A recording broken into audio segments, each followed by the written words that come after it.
নমস্কার বন্ধুরা, বাঙালি রান্না বান্নাতে সবাইকে আমন্ত্রণ। যখনই নতুন কিছু খেতে ইচ্ছা করবে বা মনের মতো খাবার খেতে ইচ্ছা করবে, ইউটিউবে গিয়ে লিখুন বাঙালি রান্না বান্না আর সাবস্ক্রাইব করে দিন আমার চ্যানেল। আর আমার রেসিপির আপডেট সবার আগে পেতে বেল নোটিফিকেশানটা অন করে দিন। তাহলে চলুন দেখে নেওয়া যাক আজ আমি কী রেসিপি নিয়ে আসলাম। আজ আমি বানিয়ে দেখাবো মুগ ডালের নিমকি। এটা খুবই খাস্তা হয় আর খেতেও দারুণ লাগে, তাই সময় পেলে অবশ্যই একবার বানিয়ে দেখতে পারেন। তাহলে দেরি না করে দেখে নিন মজাদার এই মুগ ডালের খাস্তা নিমকি আমি কিভাবে বানিয়ে থাকি। এখানে লাগছে মুগ ডাল আমি রেসিপি বানানোর 4 ঘন্টা আগে ভিজিয়ে দিয়েছি যাতে বাটতে সুবিধা হয়। এখন এই ডাল ভেজানো জলটা ফেলে দেব। ডালের জল ফেলে দিয়েছি। এবার এই ডাল মিক্সিতে নিয়ে ভালোভাবে পেস্ট বানিয়ে নেব। ডাল পেস্ট বানিয়ে নিয়েছি।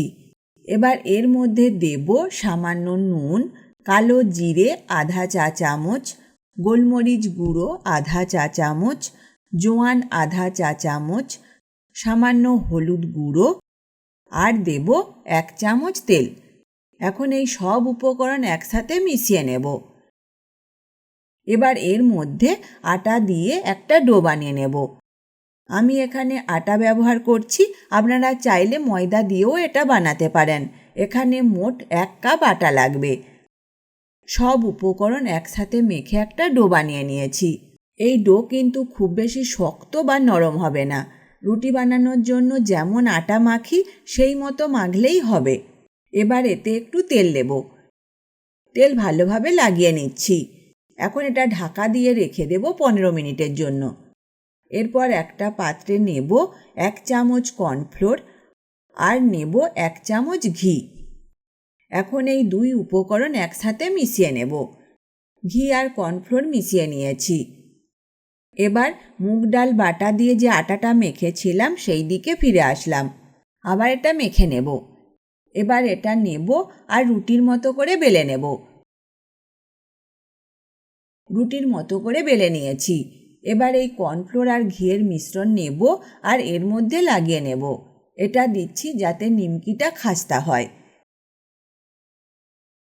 এর ওপর একটু আটা ছড়িয়ে দেব। এই সব করছি যাতে নিমকিতে একটা লেয়ার তৈরি হয়। এবার এটা রোল করে নেব। এরপর হাতে একটু জল নিচ্ছি আর লাগিয়ে দেব এর শেষ প্রান্তে যাতে রোলটা খুলে না যায়। এরপর একটা ছুরি দিয়ে পিস কেটে নেব।